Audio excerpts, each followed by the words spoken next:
অন্যদিকে সাহারানপুরে প্রথম দফায় হবে ভোট গ্রহণ, অর্থাৎ 19 এপ্রিল রয়েছে ভোট। তার আগে বিজেপি প্রার্থী সমর্থনে ভোট প্রচারে যোগী আদিত্যনাথ।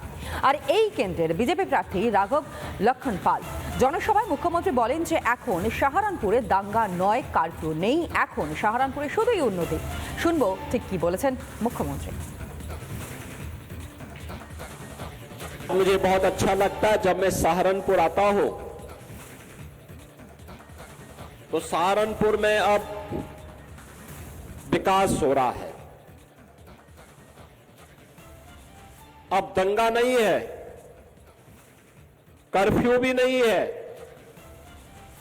भय और तसाद भी नहीं है, बल्कि सहारनपुर विकास की धारा के साथ जुड़ करके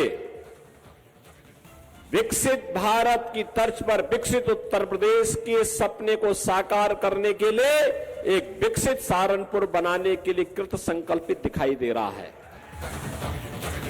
আর এদিকে আপনারা জানেন শুধু মথুরা নয়, একই সঙ্গে মান্ডিতে আরও একজন বিজেপির তারকা প্রার্থী যারা প্রতিদ্বন্দ্বিতা করছেন, অর্থাৎ বিজেপির টিকিটে ভোট ময়দানে বলিউডের অভিনেত্রী কঙ্গনা রানাওয়াত। মানালিতে সেখানে কঙ্গনা একটি সভা করেন এবং সভা থেকে কংগ্রেসকে চড়া সুরে আক্রমণ করেন তিনি। ঠিক কি বলেছেন কঙ্গনা, শোনাই। वो कांग्रेस के जमाने गए, अब वो पुराने जमाने हैं, वो घिसे पिटे जमाने हैं, उन जमानों से निकलिए। उन जमानों में कोई वापस नहीं जा रहा है। हम उसकी तो हमने सोचनी भी नहीं है कोई बात। वो करप्शन के जमाने, वो कटु नीतियों के जमाने, वो नेताओं के स्कैम के जमाने, वो झूठ फरेब के जमाने, उन जमानों के झांसों में मत आइए। जब जो प्राइम मिनिस्टर बैठा होता था दिल्ली में, वो आपको पता है कैसे बात करते हैं मनाली जैसी जगहों के बारे में, कैसे बात करते हैं अरुणाचल जैसी जगहों के बारे में।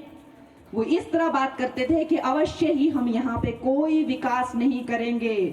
अगर हमने यहाँ सड़कें बनाई तो चीन उन्हीं सड़कों से दिल्ली तक पहुंचेगा। हम उसे कैसे रोकेंगे? क्या कारण हो सकता है कि यहाँ पर वही माहौल है जो 100 साल पहले होता था? यही कारण था क्योंकि ये डरते थे अगर रोड नहीं होंगे तो चीन आ नहीं पाएगा, अगर रोड होंगे तो उन्हीं रोडों से दिल्ली तक पहुंच जाएंगे। ये हमारे खिलाफ बहुत बड़ी साजिश हुई है कांग्रेस की, शर्म ही नहीं है। तो दोस्तों, जो गलती हिमाचल से हो गई है वो गलती सुधारनी है। मेंबर ऑफ पार्लियामेंट सेंटर में बैठता है और सेंटर में जिसकी सरकार होगी उसी के ही जो है वो हम कोई डिमांड कर सकते हैं, कोई मांग कर सकते हैं। और ये समस्त विश्व जानता है कि आएगा तो मोदी ही। মান্ডি থেকে প্রতিদ্বন্দ্বিতা করছেন বিজেপির টিকিটে কঙ্গনা রানাওয়াত। আর এইবার গ্রাফিক্যালি আপনাদের সামনে আমরা একটু তুলে ধরি যে কঙ্গনা রানাওয়াতের ভূমিকা ঠিক কোন জায়গায় রয়েছে। একেবারে ডেবিউ, অর্থাৎ অভিনয় জগৎ থেকে সরাসরি রাজনীতির ময়দানে পা রাখা। হিমাচলেরই মেয়ে এই কঙ্গনা এবং কঙ্গনাকেই দাঁড় করানো হয়েছে এবার মান্ডি থেকে, অর্থাৎ হিমাচলের মাটি থেকেই প্রতিদ্বন্দ্বিতা করছেন। রাজনীতিতে ডেবিউ কঙ্গনা রানাওয়াতের জন্মস্থান যার হিমাচল প্রদেশে, যেমনটা আপনাদের সামনে আমরা তুলে ধরছিলাম, ঠিক তার পাশাপাশি বিজেপির প্রার্থী তালিকায় কঙ্গনার নাম উঠে আসে। অর্থাৎ আমরা এটাও জানি যেদিনকে তার জন্মদিন ছিল তার ঠিক পরের দিনকেই কিন্তু কঙ্গনার নাম অ্যানাউন্স করা হয়। বিজেপি টিকিটে প্রতিদ্বন্দ্বিতা করছেন মান্ডি থেকে কঙ্গনা রানাওয়াত। পাহাড়ের কোলে ছোট্ট একটা রাজ্য হিমাচল এবং সেখানকারই মেয়ে, জন্মসূত্রে হিমাচলের সঙ্গে তার একটা আত্মিক যোগও রয়েছে, যেখান থেকে এবার কঙ্গনা তিনি প্রতিদ্বন্দ্বিতা করছেন।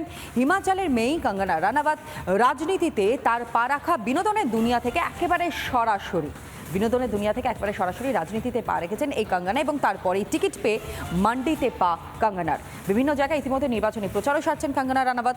23শে মার্চ ছিল কঙ্গনার জন্মদিন, আর 24শে মার্চ তার নাম অ্যানাউন্স করা হয় বিজেপির পক্ষ থেকে, অর্থাৎ বিজেপির টিকিটে তিনি প্রতিদ্বন্দ্বিতা করছেন, মান্ডি থেকে প্রতিদ্বন্দ্বিতা করছেন, সেই অ্যানাউন্সমেন্টও করা হয় বিজেপির পক্ষ থেকে।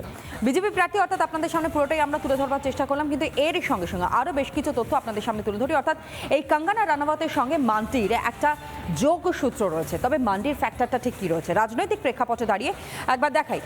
সাল 2014 বিজেপি সেখানে যেই শতাংশ ভোট পায়, অর্থাৎ জয়লাভ করে 50%, 3,63,000 প্রাপ্ত ভোট ছিল বিজেপির, অর্থাৎ বিজেপি ক্যান্ডিডেট যিনি হয়েছিলেন অন্যদিকে কংগ্রেস পেয়েছিল 3 লক্ষ, কংগ্রেসের দখলে ছিল মূলত ওই 3 লক্ষের কাছাকাছি ভোট। অন্যদিকে দেখা গিয়েছে যে 2019 সালে কিন্তু এই শতাংশের হারে ভোটটা অনেকটাই বেড়ে যায় বিজেপির ক্ষেত্রে, যেখানে 6,47,000 ভোট ছিল প্রাপ্ত বিজেপি ওই প্রার্থীর, শতাংশের হারে 69%, মানে 50 থেকে বেড়ে তা হলো 69, প্রায় 19% বেড়ে গিয়েছে।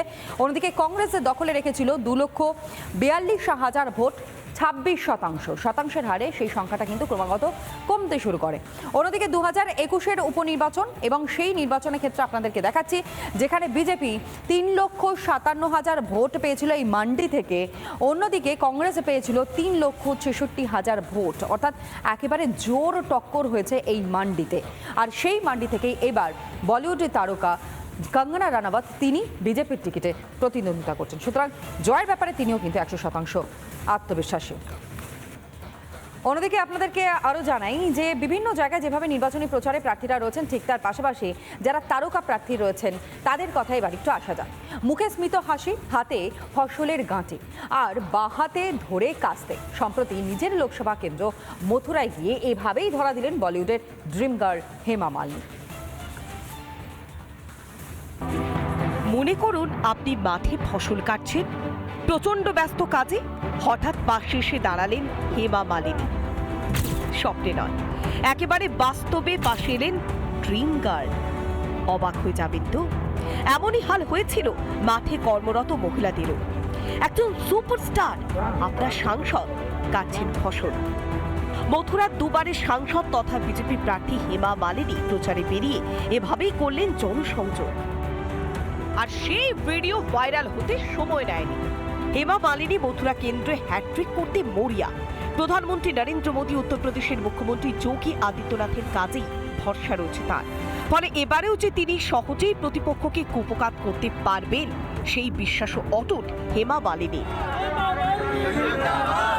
রিপাবলিক বাংলা। যে মথুরা কেন্দ্রের কথা আপনাদের সামনে আমরা তুলে ধরছিলাম, সেই মথুরা কেন্দ্রের কথাতে আসে হেমা মালিনী। তিনি এবার প্রতিদ্বন্দ্বিতা করছেন এই মথুরা কেন্দ্র থেকে, এবং গ্রাফিক্যালি একবার আপনাদের সামনে আমরা তুলে ধরবার চেষ্টা করি এই মথুরা কেন্দ্রে হেমা মালিনী তিনি কতটা তার কারিশমা দেখিয়েছেন এবং সেখানকার মানুষজন তারা সমর্থন করছেন কিনা এবারে লোকসভা নির্বাচনে হেমা মালিনীকে। একবার দেখাই গ্রাফিক্যালি। দেখুন 2014 সাল, যেখানে হেমা মালিনী তিনি বিজেপির টিকিটে প্রতিদ্বন্দ্বিতা করেছিলেন এবং 6,74,000 ভোটে তিনি জয়ী হন। তার ভোটের শতাংশ, অর্থাৎ প্রাপ্ত ভোট শতাংশের হারে আপনাদের সামনে তুলে ধরছে, যেখানে 53.29% তিনি ভোট পেয়েছিলেন, অর্থাৎ অর্ধেক ভোটেরও বেশি, অর্ধেক শতাংশেরও বেশি ভোট পেয়েছিলেন হেমা মালিনী।